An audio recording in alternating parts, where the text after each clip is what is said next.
Mga alaga mo tayo badong. Nasaan yung iba? Parang kulang sila. Hindi ka mamatay yung iba. Good morning everyone. Isang mapagpalang umaga po mga katuwang. Muli po ito po si Efren Espanyol, ang inyong small YouTuber. Ngayong umaga mga katuwang.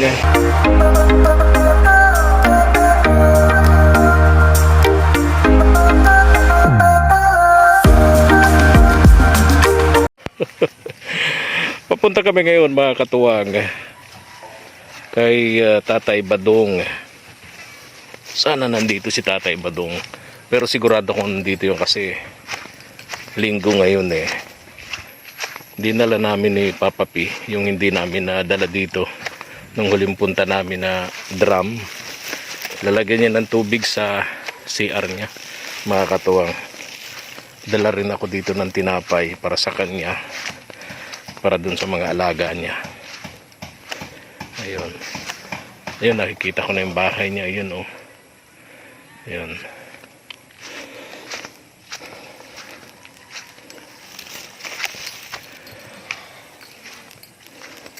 Grabe yung mga pag-ulan dito ngayon mga katuwang.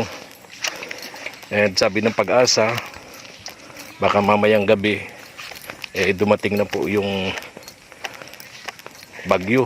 Papasok na po sa PAR, Philippine Area of Responsibility, yung bagong bagyo. Kaya ganito po ang panahon namin dito, laging maulan. Kaya tiyempo kami, kapag hindi maulan, kapag tumigil yung ulan, larga kami ni Papa P. Pagka pumatak na naman ulan, patago-tago kami. Tulad ngayon, nakadalawang tago kami sa daan. Oh, ito yung mga alaga ni Tay Badong. Alikay dito sa bahay ni Tay Badong. Alikay dito. Hello. Alikay dito. Dito tayo. Dito tayo, Brownie, Whitey. Oh, dito tayo sa bahay ni Tay Badong. Kita nila yung dala nating tinapay. Alikay dito. Alikay dito. Alikay dito. Dali.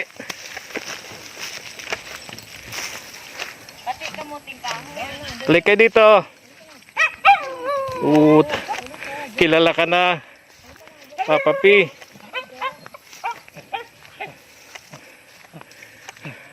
Ito, may mga tanim na dito si Tay Badong. Alikay dito, alikay dito. Dito tayo. Ayan, kamote, kamuting kahoy. Oy, Tay Badong, damit kayo, magdamit kayo. Parang hindi ka nilalamig. Maulan. Oh. Excited na sila Papa P oh, sa dala natin. Tay Badong, excited na itong mga alaga mo dito sa dala-dala namin ni Papa P. Tay Badong, dyan mo to. Tinapay mo. Oh. Tapos yung tinapay niya. Oo, bigyan mo sila Tay Badong. Si Papa P takot ito.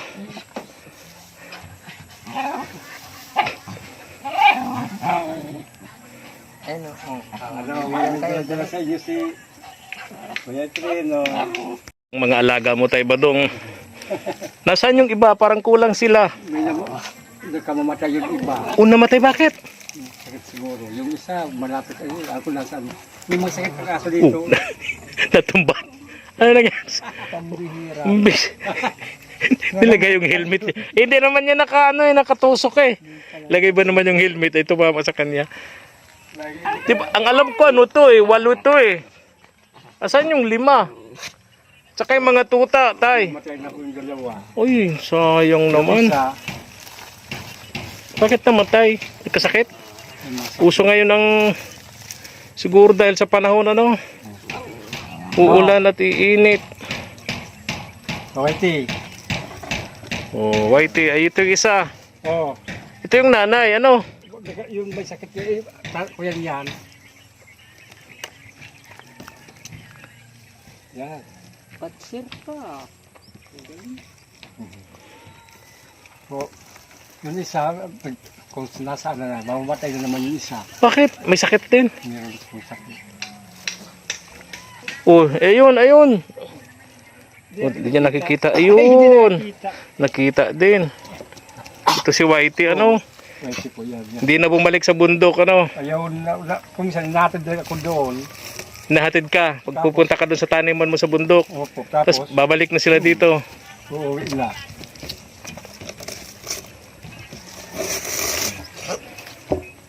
Salamat kayo, Brownie, Whitey. Dumating si Kuya Efren.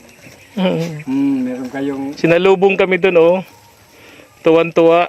Mm, Kilala na nila kami. Mga alaga mo tayo Badong. Basta't dumating kami dito, nagsalubong na. Naalala ko, kahit nung sa bundok pa kita pinupuntahan, sinasalubong na nila ako niyan, Ni Brownie. Tsaka ni Whitey, no? Itong dalawang itong sa akin talaga ito. Ito. Ito yung nanay nila, di ba? Dahil kuwan niya ka. Yan ang tatay nito. Ah, okay. Oo. So, aapat na lang sila ngayon. Yan pa. Merong andon yung isa. Yung mga tuta. Isa na lang. Hindi wala tatang kaya. Isa na lang. Oo, sayang. Kawawa naman.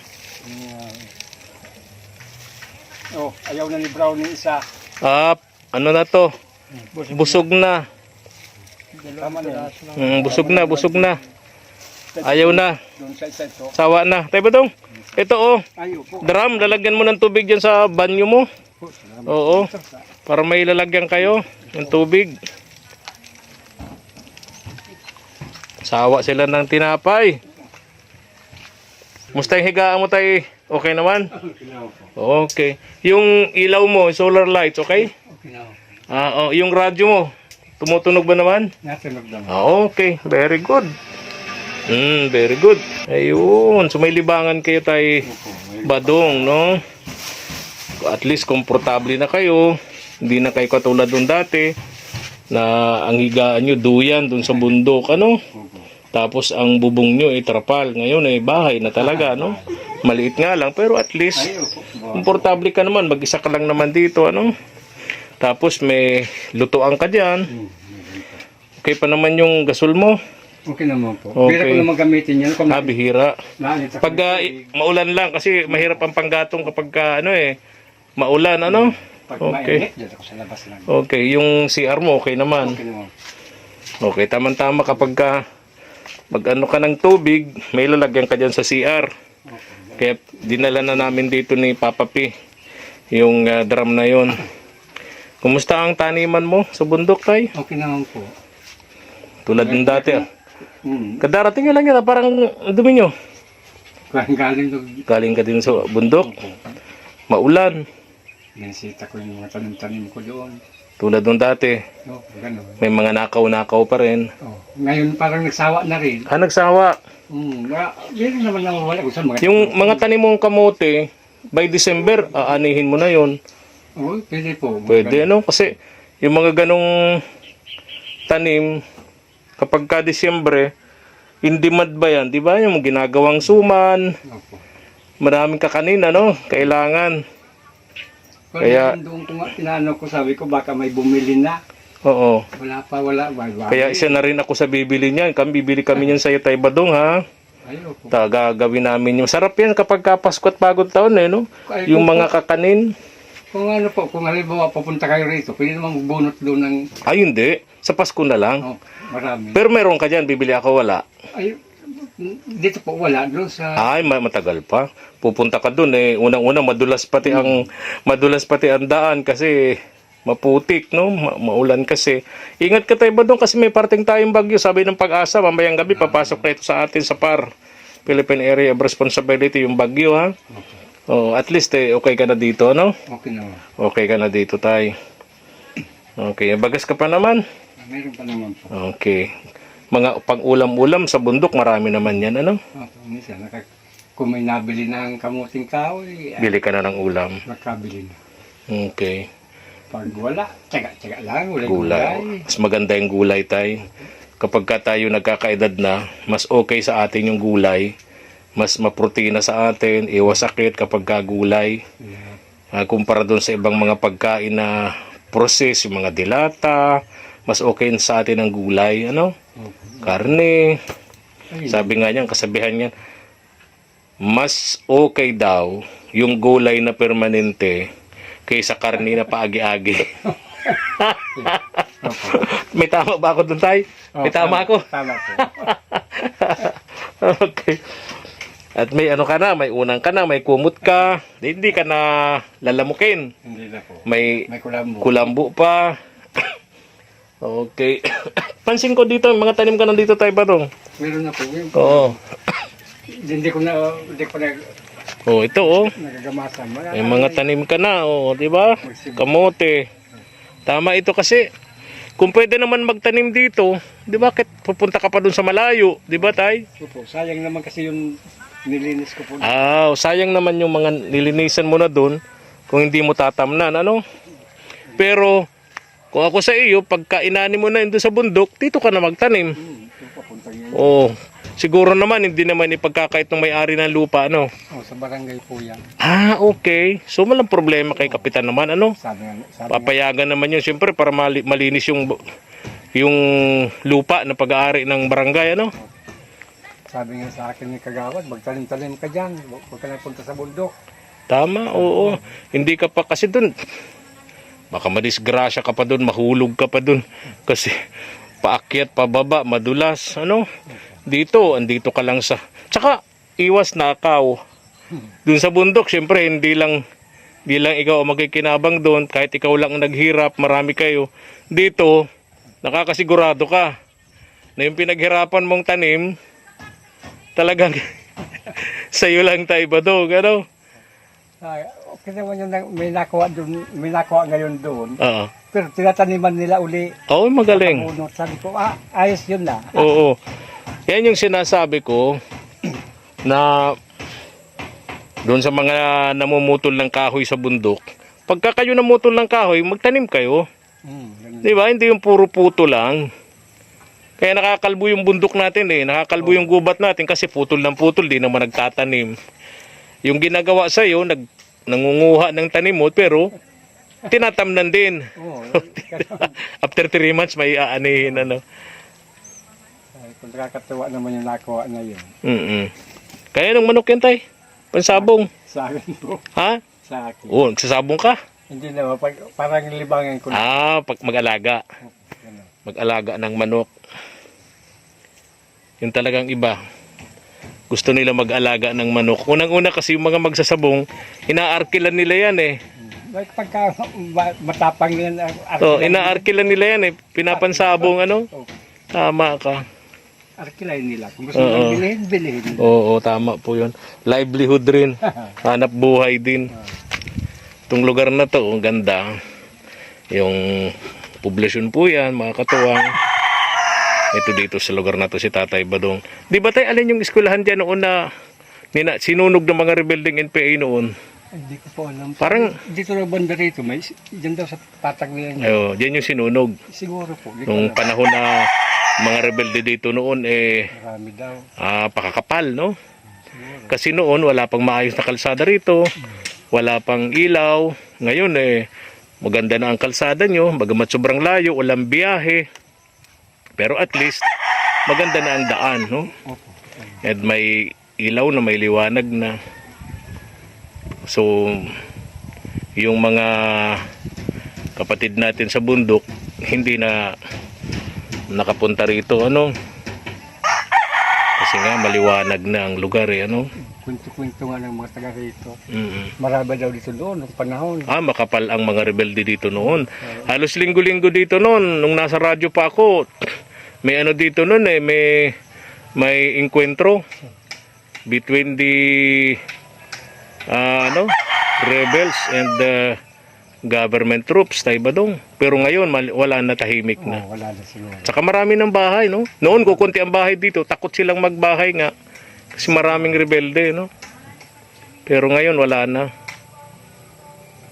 Meron nga daw dyan na nakaigib yata. Oo. Nakaigib daw, nagbumba yata. Binaril daw, patay. Marami dito noon, Tay Badong. Nung panahon daw. Mga kwento lang naman. Pero ngayon, wala ka pa dito noon. Wala pa po. Oo, kasi hindi ka naman taga-taga rito, ano? Napadpad lang kayo rito. Opo. Ano. Aalis na rin kami ha. Salamat po. Talagang pumunta lang kami dito, sadya namin dalhin lang yung drum Opo. kasi inaalala namin gagamitin mo yun talaga, no? Kasi para ipunan mo ng tubig dyan sa CR. Opo. Maraming salamat, Kuya Efren, Ma'am Del, Ma'am Delias, tapos si Kuya Marcial. Maraming pong salamat sa inyo. Ma'am Del, kung hindi lang po sa inyo, siguro nasa bundok pa ako ngayon. Tapos maraming salamat po sa inyo. Tulong ninyo sa akin. Nandito na ako ngayon, may bahay na. Hindi natrapal ang bahay ko. Hindi na duyan ang higaan mo tayo. Kaya yung pasasalamat natin, tayo Badong, ng sobra-sobra Opo. sa mga tulad nilang may gininto ang puso na tumutulong sa mga tulad nating pobre, sa mga tulad nating nangangailangan tayo Badong, no? Imagine kayo nasa bundok nakatira for almost ilang taon kayong nagtitiis na nasa bundok nakatira sa bahay na tulad nun trapal, walang dingding tapos duyan lang. Ilang taon tayo? Siguro 3 taon po siguro. 3 taon, tagal din. Doon pa po ba sa kabila? Doon sa kabila pa. Mga ilan lahat-lahat. Opo, baka mga 5 taon. 5 taon. Ganun. Kasi mga katuwang, bali 2 beses ko silang pinuntahan eh. Doon sa isang bundok, pinuntahan ko sila noon. Mas malayo yun, kasama niya yung kapatid niya na may sakit, di ba? May bulag yun. Ano, yung bulag ano? Oh. Bulag po yun, kasama niya doon sa isang bahay nila sa bundok. Ganon din ang bahay nila. Ang bubong noon, pinuntahan ko sila sa bundok noon, magkapatid, kasama niya yung bulag na kapatid niya. Dahon ng niyog. Pero yung bahay, walang dingding. Tapos may sahig na kawayan, ano tay? Oo, meron po. Oo. Pero marami silang tanim na kamote. Tayo, alis na kami, ha? Opo. Ingat kayo, ha? Opo. Salamat din po. Bye-bye. Bye-bye. Ma'am Delia, salamat po. Maraming po salamat. Yung aso ko, ayan. Damay po sa Surti. surti. Surti. Oh, yeah, busog sila. O yun. Pati yung mga, busog siya, Relax. Relax tayo, Badong. Sabi ko, sana magkasakit itong dalawa. Oo nga. Ang dalawa eh. Paano sila natutulog pag maulan? Kaya hindi ko malinis-linis. Pinapasok ko dito pag maulan. Hindi pa natin. Ay, nasaan yung karpintero natin? Ha? Oo, nasa bundok po, nagkukupra pa. Di pa nakakauwi. Hindi pa po. Ang gusto ko kasi, kahit dun sa likod tayo Badong, 2 yero, tapos dingding yero din, para may tulugan sila. Yun nga po eh. Tay? Okay, yun nga. Kawawa man, no? Pag Mababasa sila, katulad ngayon, may bagyo pating paparating, no?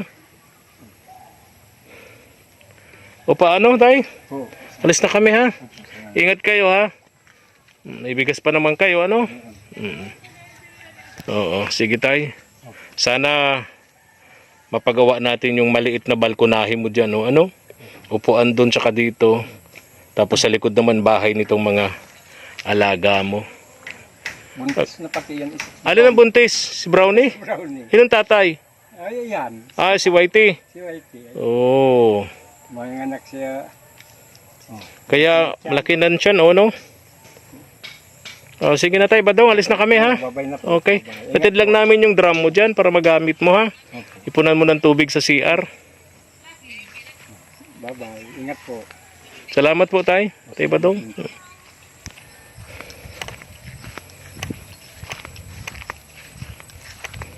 Mega love shout out po sa ating mga katuwang abroad, especially po kay Ma'am D.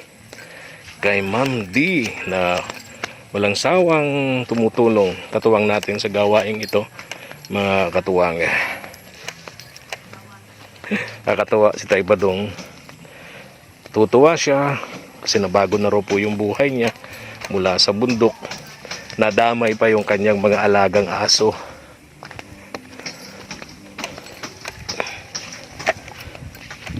And also mega love shout out kay Sir Marcial Eugenio of USA.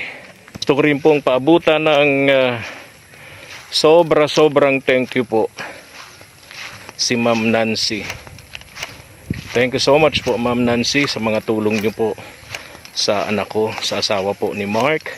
Napakalaking tulong po ang ginagawa po ninyo sa kanila ma'am. Sa 5 beses na labas-masok sa ospital, sobrang laki po ng gastos. Andyan po kayo. Isa po kayo sa nagbibigay ng tulong. Maraming salamat po. Imagine, pinakamaliit na gastos po nila sa ospital, 60,000. Pinakamaliit na po yun. Buti na lang po, kahit hindi naman kami humihingi, may mga nakakakita ng sitwasyon at nagbibigay po ng tulong mga katuwang. Maraming salamat po. Diyos na po ang bahalang bumalik sa inyo sa lahat ng ginagawa po ninyong kabutihan sa kapwa.